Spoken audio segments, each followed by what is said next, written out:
On today's show, we discuss the terminology of gender identity and the history of how gender issues were addressed on the American frontier. Interesting. Stay with us.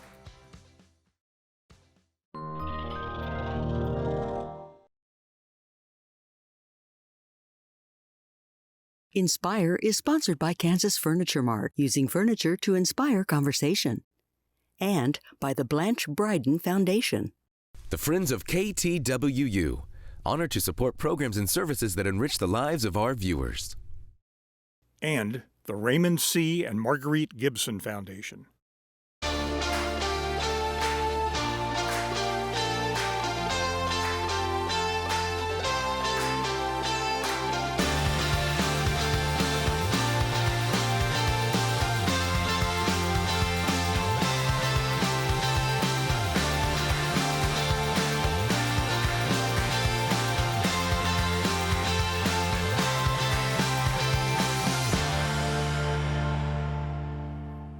Hello and welcome to Inspire. I'm pleased to be here with my wonderful co-hosts Danielle Norwood and Amy Kelly, and you. We're glad you're there.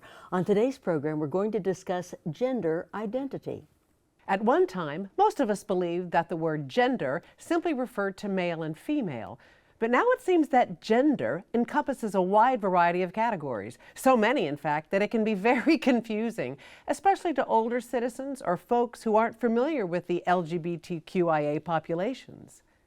Joining us to help us understand gender identity and is a repeat guest on Inspire, we're honored to be in the presence of Sharon Sullivan, professor and chair of the theater department at Washburn University. Sharon also teaches classes on women's studies and gender issues. And joining us all the way from Washington State, it's a pleasure to welcome Peter Bogue.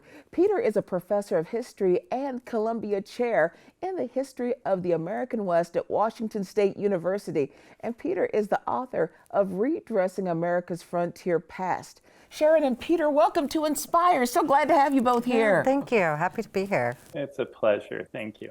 So we're going to be talking about gender. And before we get into the meaty part of this, I would like to get a working definition for the word gender. So I'm going to start with you, Sharon. Can you give that to us? Well, I think the easiest way to understand is that there's a difference between sex and gender. So sex is biological and gender is behavior. Okay. So all those times that my mother said, young ladies don't do that, she was teaching me how to be a female in this world. So there's a lot of different ways that we play out our gender. And so when we're looking at these kinds of issues, I think we have to think about it as a continuum, because none of us are exactly the same kind of woman at this table, right? We're all different. And so when we think about genders, it's learned behavior versus what we're born with. Gotcha. And Peter, would you also go along with that?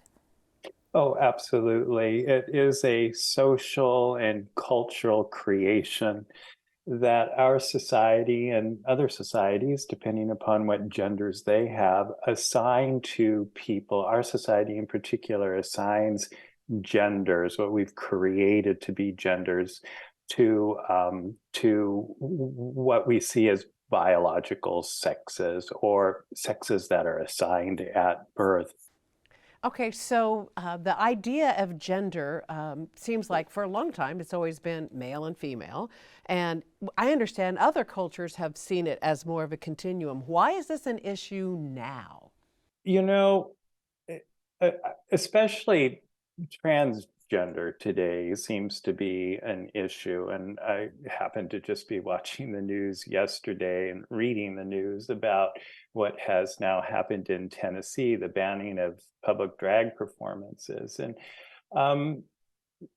gender has always been important and it's always been significant.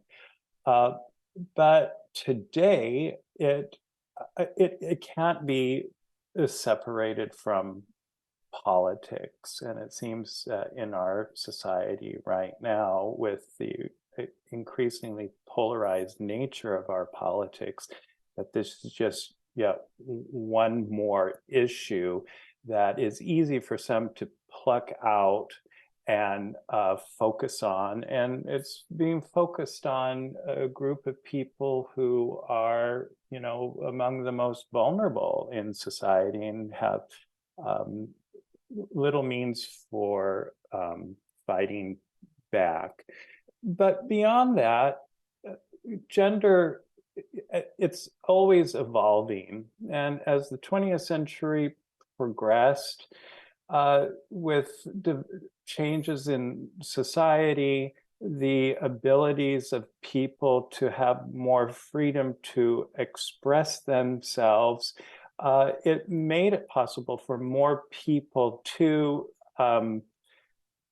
publicly claim a gender identity and celebrate and take pride in those gender identities. And people are realizing that gender is not something that is, for many people, is not something that just can be a straitjacket placed on them.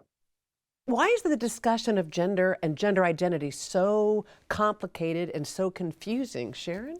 Well, I think part of the problem is that we try to make gender binary, like there's only women or men, instead of understanding gender as a continuum. And, everyone enacts their gender in different ways, in different times, in different cultures. I can think back, for example, there was a time when women didn't wear pants. That was scandalous, right? But now women wear pants all the time, and it's very common. So our understanding and expectations of different genders is always changing, and it changes in different cultures. And genders aren't binary? Really, no. And if you think about it, I think the problem is we try to insist on the binary, and in truth, why would gender be any more binary than anything else? We all have different color eyes here. We all have different color hair here. So why would suddenly nature only be binary, right? Either or. We can talk about it in a lot of different ways. We can talk about sexuality, for example, in the same way. Like bisexual people often are given a hard time, like you have to be one or the other, when really they're attracted to both. Or to diverse people, And so I think that insistence on the binary is really harming us. Yeah. What I have seen is that people today are really trying to become their authentic selves, express their authentic self. And as a culture, some of us are trying to inhibit that because we want to stick to the old rules, because it's what we understand. Right. Right? Right. Help us understand, though, some of the terminology like LBGT, then it went LGBTQ, then LGBTQIA. Yeah. That's new. Everybody else that was new to me. IA was new to me. Yes. Right, and it is getting longer, right? Because it's becoming more inclusive and recognizing our differences and validating them through that recognition of adding the queer in questioning for Q, right? So that it's not just LGBT folk. Right. But what does that stand for those who are let's joining? They don't know. Lesbian, gay, bisexual, transgender, queer or questioning, or both, I, intersex, and A, asexual. Intersex. Yeah, Intersex. let's go back to that, because some people may be like, okay, what? Yeah. So intersex usually refers to someone who's born with characteristics of both male and female biology. So it could be chromosomes, it could be genitalia, it could be reproductive. Did they call us parts. hermaphrodites? Back in the day. Yeah. Yeah, That's not the appropriate term now? correct. That's a pejorative term now. Okay, So we say understood. intersex instead. But yeah, that is what we used to say was hermaphrodite. And of course that was many times people were treated as freaks and put into circus for that. And so that's one of the reasons that terminology has been abandoned.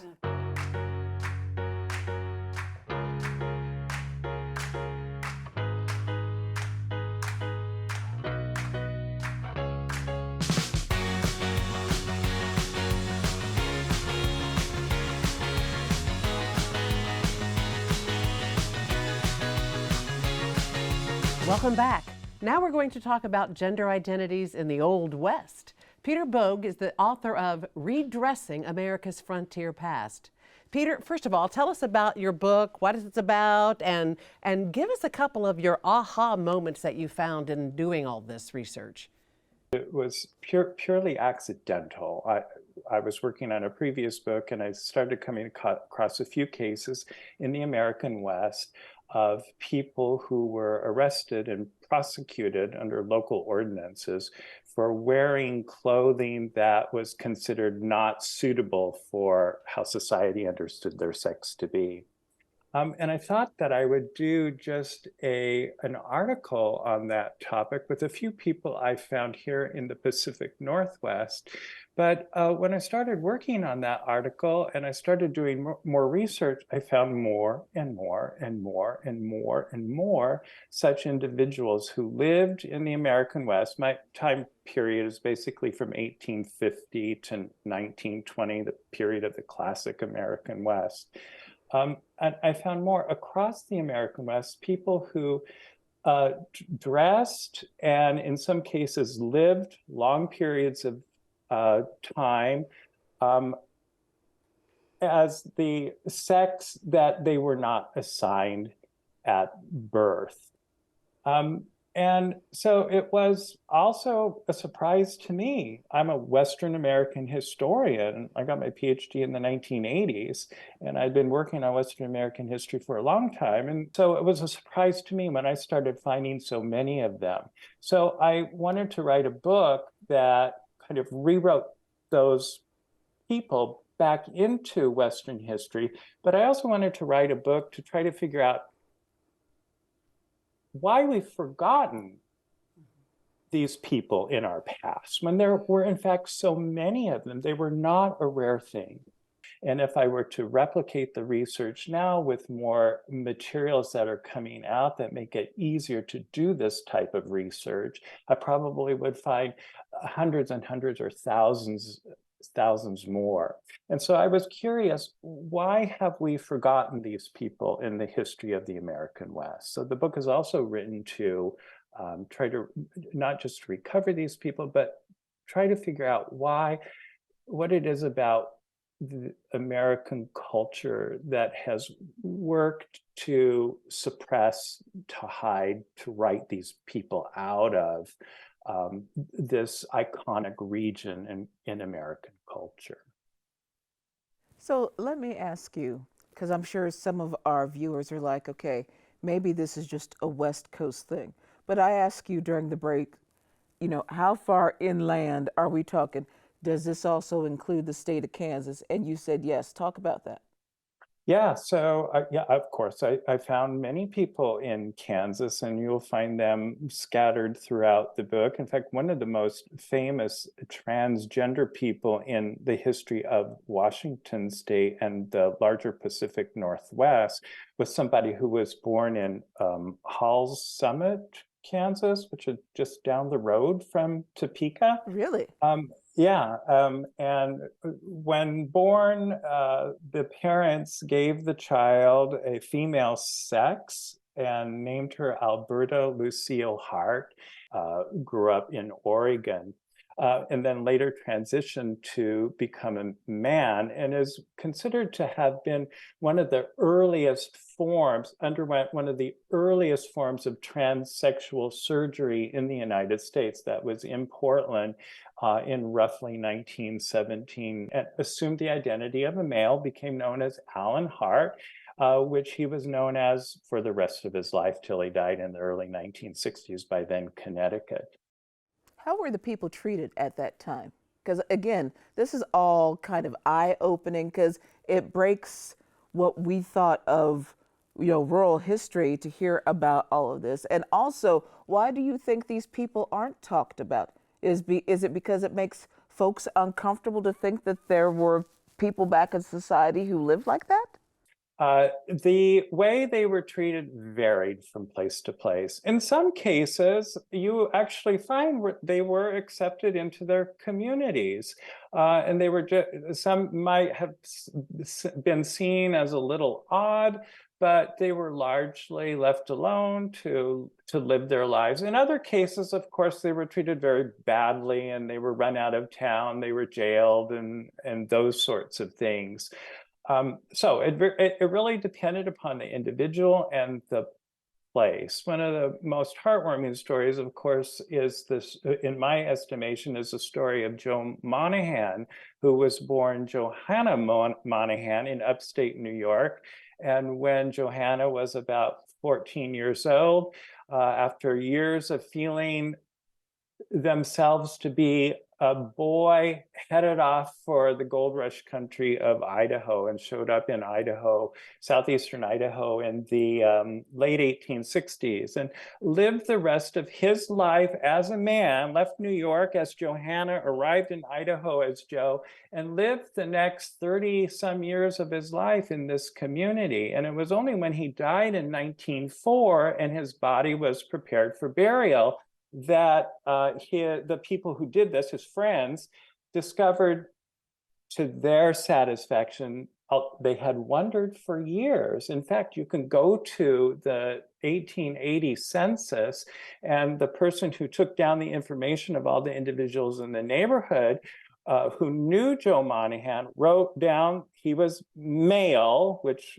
the census wanted to know how many females and males there were, but also wrote next to it, doubtful sex, kind of as this editorial comment. So people had wondered for years. When he died, they prepared his body for burial, and they discovered to their satisfaction that he had the body of what's understood to be a woman. It caused something of a sensation away from this community, but people in the community still afterward continued to refer to him using male pronouns and still called him a man. So he was clearly somebody who was accepted there and lived there and was integrated into that community for years. Why have we forgotten these people? That's a complicated story, and it took up over more than half of my book. But Danielle, I think you're right. It is because there is discomfort with this ambiguity and people not living by what other people feel are the norms. And it just doesn't seem to fit into this story of America's frontier past that has been hijacked for years by myth makers who have turned it into this place of rugged men and delicate women. And there can't be anything in between. The reality, of course, is that it's a much more interesting place when you look at the history and you look past these binaries that limit how we can really tell the story of this region of our country. Well, Sharon and Peter, thank you so much for being on the show today. I know personally I've learned a lot, and I know our viewers have as well. So this has been a really enlightening discussion, and we're going to take a short break. Then we're going to be back with more on gender identities right here on Inspire. Thank you for being with us.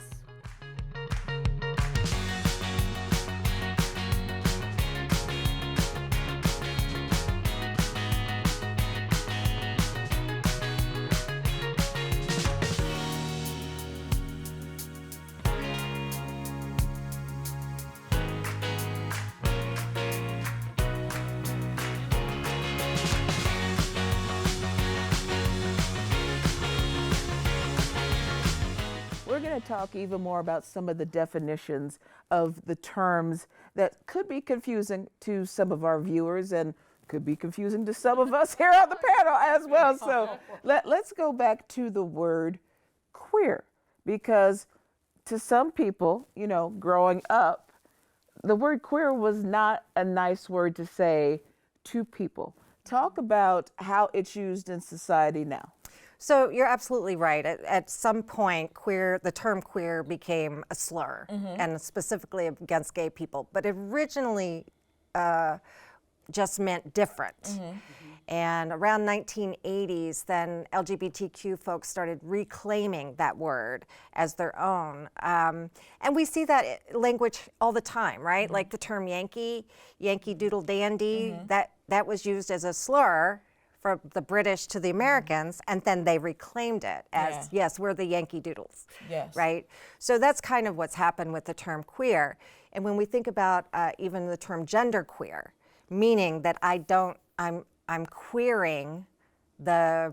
Okay, what does that mean? Because you lost me on that one. Genderqueer means that I'm not practicing binary gender, right? So I'm queering gender. So like, as a non-binary person, meaning that I'm genderqueer, I might choose to dress in clothing that indicates both traditional male and female. Right? So like Peter talked about the person who would dress one way today and a different way another day. So, you know, maybe today I'm wearing earrings and a skirt, but tomorrow I'm wearing a tuxedo. How is that not gender fluid? It's very similar. Very similar. So what's the difference between those two? I would say queering gender is more of a general umbrella term. And what's the word you just asked? Gender fluid. Gender fluid is very similar in that they don't, the person doesn't identify as one or the other. Very similar. Okay, homophobia. I think most everybody knows that, but for those who may not. Sure, so homophobia is a fear or hatred of homosexuals. Or homosexual activity. Talk about pansexuals, because I actually got this right, so I'm proud of myself. Right. Thank you. So pansexual is someone who is emotionally, sexually attracted to people based on it doesn't matter what their parts are, they're attracted to them because of who they are. And the difference between that and bisexual is that bisexual choose to actually go with like a binary, and pansexual is just about a feeling. You're not ascribing to any particular thing. You're just kind of open to whatever. And you fall in love with the person. It just doesn't matter. Yes. You got it. You got it. Yeah. Okay, here's one. Transsexual versus transgender versus a cross-dresser. So we can think of transgender as sort of an umbrella term for a lot of different queering of gender. Okay. So let's start with the easiest. Transgender is usually someone who identifies as a different sex than they were assigned at birth. So if I came out of my mama and my doctor said, you got a girl, but I don't see myself as a girl and I begin to live as a male, that would be transgender, right? Okay. Similar to transsexual, very similar terms. Cross-dressing is different in that the person might cross-dress for a lot of different reasons, right? And that's just wearing the opposite gender's clothing. And we've seen that throughout history. I mean, there's tons of stories of women dressing as men because that's the only way they had opportunity, right? Sure. Even in the movies, Barbara Streisand. Right. Yentl. Yeah. There you go. Yeah, bosom buddy. And then I want to talk about drag queens because that came up. And that is really a caricature of gender, right? It's a character it's a performance of gender that's not related to actual women, right? Right. Because most of us don't wear those high heels, and most of us don't wear, right? Like, it's a character. It's character. Exaggerated. An exaggeration, It's a a stereotype. It's a parody. It's a performance. Right. And that's one of the things that I think is kind of challenging right now is that politically, we've got all these things that people are talking, seem so scared of drag queens, when really drag queens and drag kings they're performing something, you know. I haven't heard of the drag king, so what? Generally, that's a female who Dressed like a male. dresses and performs as a male, and usually an over-the-top male, right?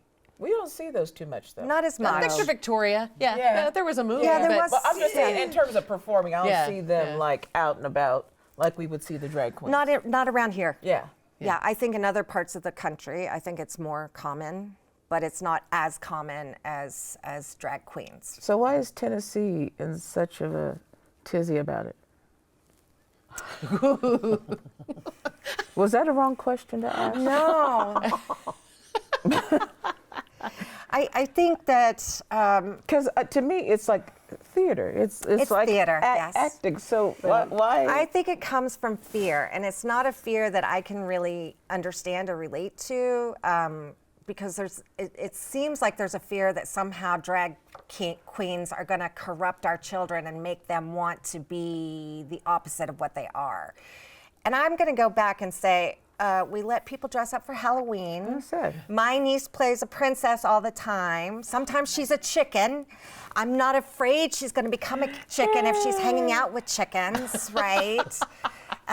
So for me, it's really hard for me to understand the kind of hatred, other than culturally, socially, we've sort of been programmed to believe that, to be fearful of people who are different than us. Right. And you know, just because something's been that way in the past doesn't mean we have to keep doing it that way.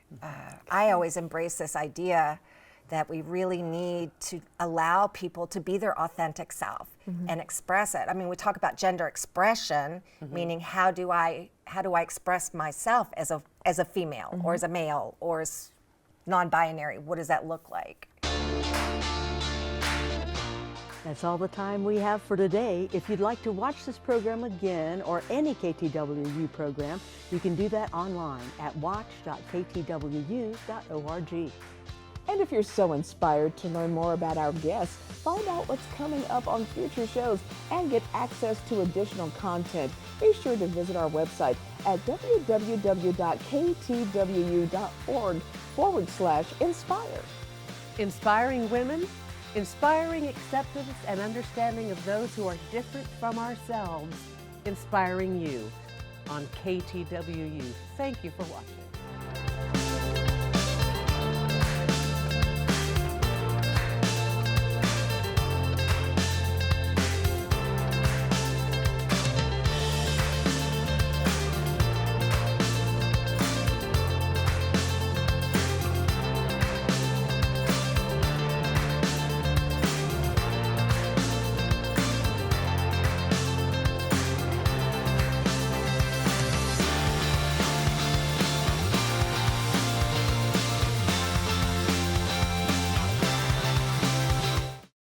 Inspire is sponsored by Kansas Furniture Mart, using furniture to inspire conversation, and by the Blanche Bryden Foundation.